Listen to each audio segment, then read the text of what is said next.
contradictions. Right. James isn't a symbol. He's a fully realized person making incredibly difficult choices in impossible circumstances. And I imagine the way Everett plays with language also adds to that complexity. I mean, we're talking about a time when language itself was used as a tool of oppression. Absolutely. One of the things I found most compelling was how James code switches throughout the story, depending on who he's talking to. Welcome to Witter. Who Has Time to Read? The podcast that brings deep dives for busy minds. Listen to AI hosts Jane and Dane and get ready to unpack the world's most captivating books in just a fraction of the time. Whether commuting, working out, or just squeezing in a quick break, we deliver key insights, thought-provoking themes, and takeaways you can carry into your day. Don't forget to like, subscribe, and leave a comment. Plus, use our links in the description to purchase this book. Your support helps us bring more engaging book discussions to you. Listen and follow us wherever you get your podcasts. Who has time to read? You do, with Witter.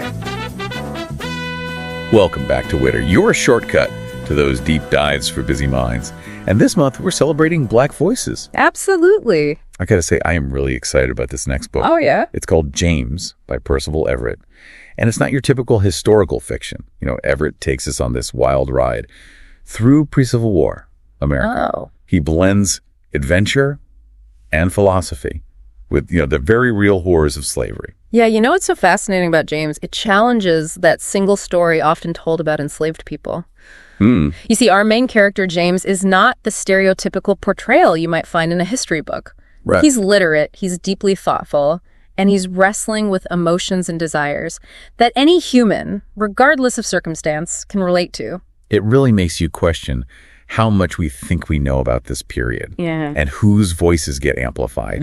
So walk me through this. Who is James? And what is it about his journey that makes this book so captivating? Well, James is an enslaved man living in Missouri in the years leading up to the Civil War. He's light-skinned, which adds another layer of complexity to his identity. Oh, interesting. But what really sets him apart is his literacy, his thirst for knowledge. He's not just surviving, he's actively seeking a way to thrive. And that desire for something more, that yearning for freedom, is ultimately what leads him to make a daring escape, right? Exactly. But it's not a simple decision. He's deeply in love with his wife, Sadie, and their daughter, Lizzie. Wow.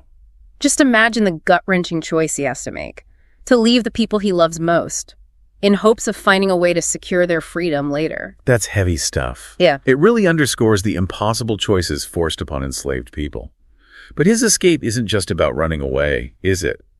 There's a deeper philosophical layer to this journey that really sets James apart from other historical fiction. You're picking up on what makes this book so powerful. Woven throughout James's perilous journey are these incredible dream sequences where he encounters figures like Voltaire and John Locke, giants of the Enlightenment. Wait, those Enlightenment thinkers, the champions of reason and natural rights. It's ironic, to say the least, considering their often contradictory views on race and slavery. Exactly. And that's where Everett really challenges us as readers. These dream encounters aren't just historical footnotes. They're opportunities for James to directly engage with the ideas that shaped the world he's trapped in. He's not just running, he's actively grappling with the philosophies that both uphold and condemn the system of slavery.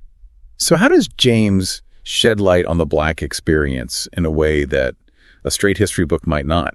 What is it about this fictional narrative that allows us to connect on a deeper level? For one, it allows us to see the humanity of enslaved people, not as a collective mass, but as individuals with hopes, dreams, fears, and contradictions. Right. James isn't a symbol. He's a fully realized person making incredibly difficult choices in impossible circumstances. And I imagine the way Everett plays with language also adds to that complexity. I mean, we're talking about a time when language itself was used as a tool of oppression. Absolutely. One of the things I found most compelling was how James code switches throughout the story. Depending on who he's talking to. He'll shift between slave dialect and more formal speech. It's like he's constantly having to navigate this minefield of language, choosing his words carefully to avoid danger while also asserting his own identity. It really highlights the power dynamics inherent in communication. And it's not just about survival, it's about agency.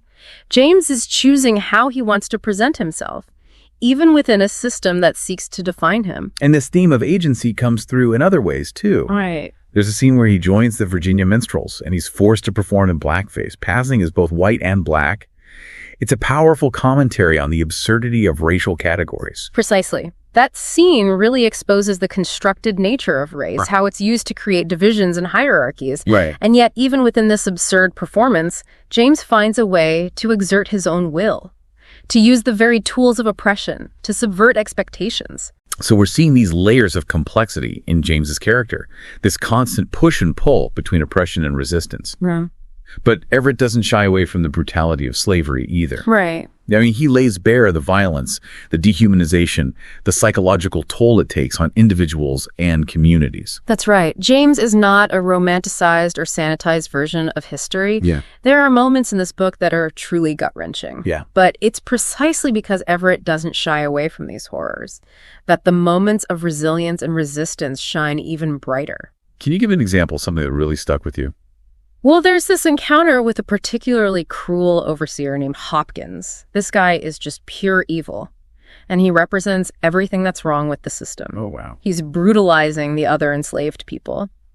And James is forced to make a difficult decision, a decision that will have lasting consequences. And this is where the moral ambiguity of the story really comes into play. Right. Because James's actions, while understandable, force us to confront the complexities of justice and morality within a system that is inherently unjust. Exactly. Everett doesn't offer easy answers.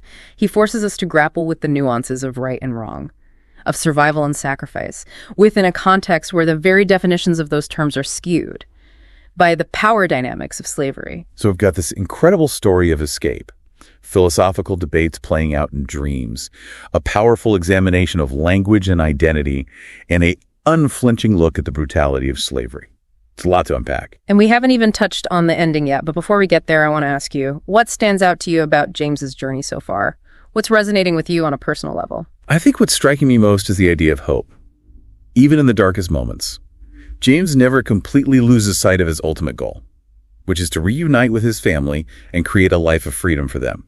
That hope fuels his every decision, every risk he takes. And it's not just a naive hope either. It's a hope tempered by experience, by loss, by the constant threat of violence. It's a hope that is hard-won and all the more powerful for it.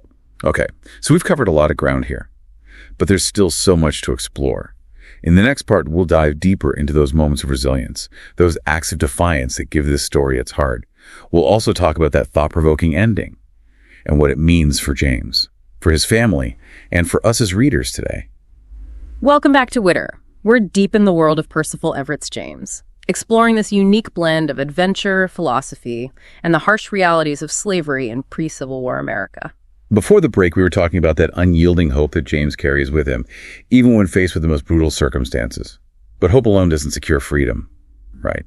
What are some of the ways James actually enacts his agency, and what does that tell us about the nature of resistance? That's a great question. And I think one of the key takeaways from James is that resistance takes many forms. It's not always about grand gestures or outright rebellion. Sometimes it's about those small, almost imperceptible acts of defiance that chip away at the system from within. Like when he learns to read and write, that in itself is a revolutionary act in a society that wants to keep enslaved people ignorant and subservient. Precisely. Knowledge is power.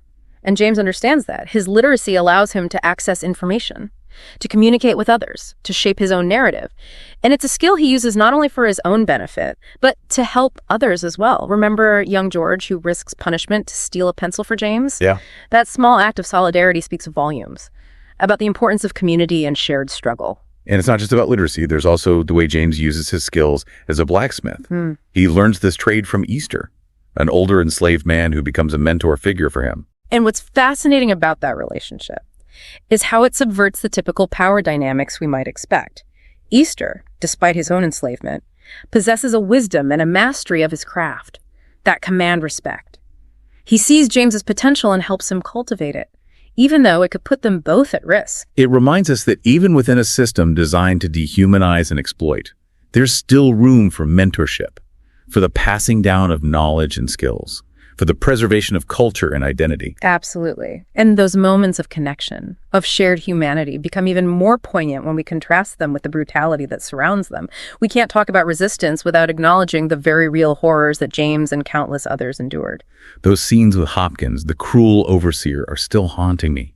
The way he treats the other enslaved people, the sexual abuse of Sammy, the relentless violence. It's a stark reminder that this wasn't some abstract historical event.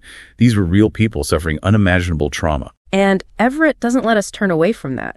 He forces us to confront the dehumanizing nature of slavery, how it warped the minds of both the oppressors and the oppressed. But even in those darkest moments, there are glimmers of resistance, acts of defiance that speak to the enduring human spirit. Like when James makes the decision to kill Hopkins. It's not a moment of triumph or revenge. It's a desperate act of self-defense, a way to protect himself and others from further harm. And it raises these uncomfortable questions about morality and justice. Within a system that is inherently immoral and unjust, when the law is designed to uphold oppression, what options are left for those seeking to break free?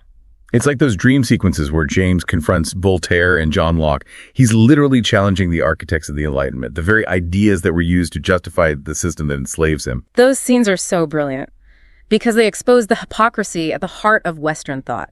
Here are these men who champion reason and individual liberty, yet their ideas were often used to rationalize the enslavement of entire populations. And what's so striking is that James doesn't just passively accept their pronouncements.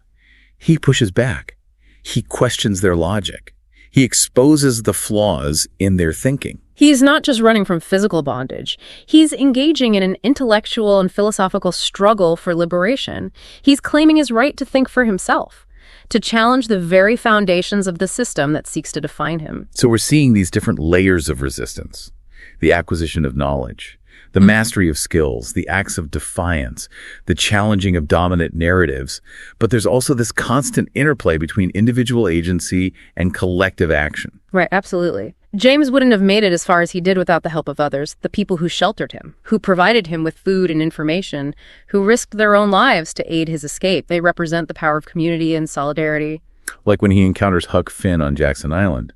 It's this unexpected twist that throws the whole notion of racial hierarchy into question. I love that part. You have these two characters from different worlds, different social standings, coming together in this moment of shared humanity. And it's Huck, the supposedly free white boy, who ends up learning from James, who gains a deeper understanding of the world through their interaction. It's a powerful reminder that the fight for freedom and justice transcends racial boundaries. It requires all of us to recognize our interconnectedness and to work together to dismantle systems of oppression. But it's not easy, is it? I mean, even within the enslaved community, there are divisions, betrayals, moments of despair. You're thinking about Luke, right? The enslaved man who buys into the master's ideology and reports James to the authorities. Exactly. It's a heartbreaking reminder that the system of slavery was designed to pit people against each other, to create a hierarchy even among those who are most oppressed. But even in those moments of betrayal, James finds a way to persevere. He doesn't let the actions of others define him. He keeps moving forward, driven by that unwavering hope for a better future, for himself and for his family. Which brings us to that incredible scene where he confronts Judge Thatcher, his former owner. Not only does he escape captivity, but he turns the tables on Thatcher, forcing him to row him downriver at gunpoint. It's such a powerful reversal of power, and it's not just about the physical control James exerts, but the psychological dominance he displays. The way he uses language, the way he exposes Thatcher's hypocrisy, the way he forces him to confront the reality of his complicity in the system of slavery. It's a moment of true reckoning. And what strikes me about that scene is that James chooses not to kill Thatcher. He could easily exact revenge for all the years of suffering, but instead he leaves him stranded on an island, stripped of his power and forced to confront his own humanity. It's a profound statement about the nature of true justice. James realizes that killing Thatcher wouldn't bring him any closer to achieving his ultimate goal, of reuniting with his family and creating a life of freedom. It would only perpetuate the cycle of violence and hatred. So we're left with this incredible image. James, having faced unimaginable horrors, having taken a life, having challenged the very foundations of the system that sought to define him, emerges from the darkness. Not as a broken man, but as someone even more determined to fight for his freedom and the freedom of those he loves. And he's not alone. He's joined by other enslaved people who have also chosen to risk everything for a chance at a better life. It's a testament to the enduring power of hope, the strength of the human spirit, and the unyielding pursuit of freedom. And speaking of that pursuit, the book ends on a rather ambiguous note, doesn't it? James achieves a certain level of freedom, but the fight clearly isn't over. What does that tell us about the nature of freedom itself, especially within the context of Black history? That's where Everett really leaves us with some food for thought. He doesn't offer easy answers or tidy resolutions. Instead, he challenges us to consider what true freedom actually means. Is it simply the absence of physical chains? Or is it something more profound, something that requires a dismantling of the entire system that perpetuates inequality? And how do we reconcile those aspirations for freedom with the realities of a society that's still grappling with the legacy of slavery and the ongoing struggle for racial justice? That's a question that resonates deeply with me, and I think James offers us some insights into how we might approach that struggle. It reminds us that resistance takes many forms, that knowledge is power, that collective action is essential, and that hope, even in the face of unimaginable adversity, can be a powerful force for change. But before we dive deeper into those implications, let's take a moment to reflect on what we've uncovered so far. What are some of the key takeaways that stand out to you? What aspects of James's journey have sparked your curiosity or made you rethink your own understanding of this period in history? Welcome back to Witter, your one-stop shop for those deep dives into books you wish you had time to read. We've been unpacking Percival Everett's James, and let me tell you, this book has really gotten under my skin. It is one of those stories that stays with you long after you finished it. And I think a big part of that has to do with its relevance for us today. We've been talking about James's journey, his fight for freedom in the context of pre-Civil War America. But how do those themes resonate with the ongoing struggle for racial justice in the 21st century? That's the question, isn't it? I mean, we can't just read this book as a historical artifact. We have to ask ourselves, what can James teach us about the challenges we face today? Well, one thing that strikes me is how the book challenges us to think critically about the narratives we inherit, the stories we're told about history, and the voices that are often left out. Just as James's story complicates the stereotypical portrayals of enslaved people, we need to be constantly questioning the dominant narratives that shape our understanding of race and racism. It's about seeking out diverse perspectives, amplifying the voices of those who have been marginalized and silenced, and being willing to confront uncomfortable truths about our past and present. Exactly, and I think that's one of the most powerful lessons James offers us. It's not just a story about one man's fight for freedom. It's a story about the ongoing struggle for justice and equality, a struggle that continues to this day. And it reminds us that the fight for freedom is not a linear progression. It's not like we achieved some kind of endpoint with the abolition of slavery. There are still systems in place that perpetuate inequality, that limit opportunities, that deny basic human rights to people of color. Absolutely. Think about that line from the book. You're a slave, Norman. Where we are is where we are. It's a stark reminder that no matter how far you run, the system is designed to keep you in your place. And that system, while it may have evolved over time, still manifests in things like mass incarceration, economic disparities, voter suppression, police brutality. The list goes on. So what can we learn from James's journey about how to navigate those systems, how to resist, how to fight for a better future? Well, one thing that stands out is the importance of collective action. James doesn't achieve freedom on his own. He's helped by a network of people who support him, who offer him shelter, who share their knowledge and resources. Think about young George stealing that pencil, Easter teaching him blacksmithing, the countless acts of kindness and courage that pave his path to freedom. It really underscores the power of community, of solidarity, of recognizing that we're all in this together. And it's not just about grand gestures or revolutionary acts. It's about those small, everyday acts of resistance. The willingness to speak up, to challenge injustice, to support those who are most vulnerable. And it's about using whatever platform we have, whether it's social media, our workplaces, our communities, to educate ourselves and others, to advocate for change, to disrupt the status quo. And let's not forget the power of storytelling itself. Books like James help us to see the world through different eyes, to understand the complexities of the Black experience, to connect with characters and stories that might otherwise be invisible to us. That's so important. And it's not just about reading books by Black authors. It's about supporting Black artists, writers, creators in all their forms, making sure their voices are heard, their stories are told, their perspectives are valued. So as we wrap up this deep dive into James, I want to leave you with a few questions to ponder. What resonated with you most about James's journey? How does his story challenge your understanding of history and the ongoing struggle for racial justice? And what are some ways you can actively support and amplify Black voices, not just during Black History Month, but throughout the year?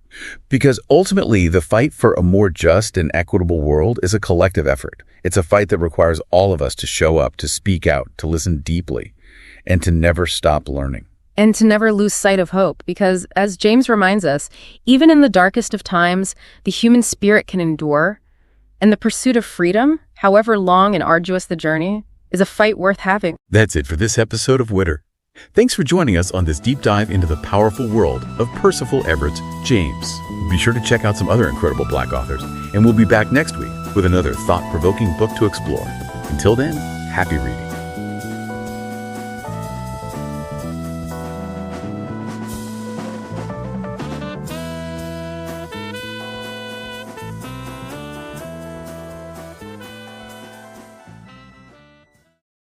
Thanks for listening to Witter, Who Has Time to Read, produced by One Media.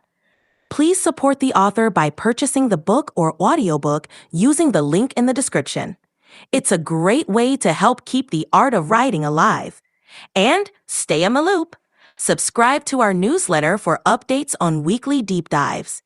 And don't forget to share your thoughts or suggest our next deep dive at witterpodcast@gmail.com.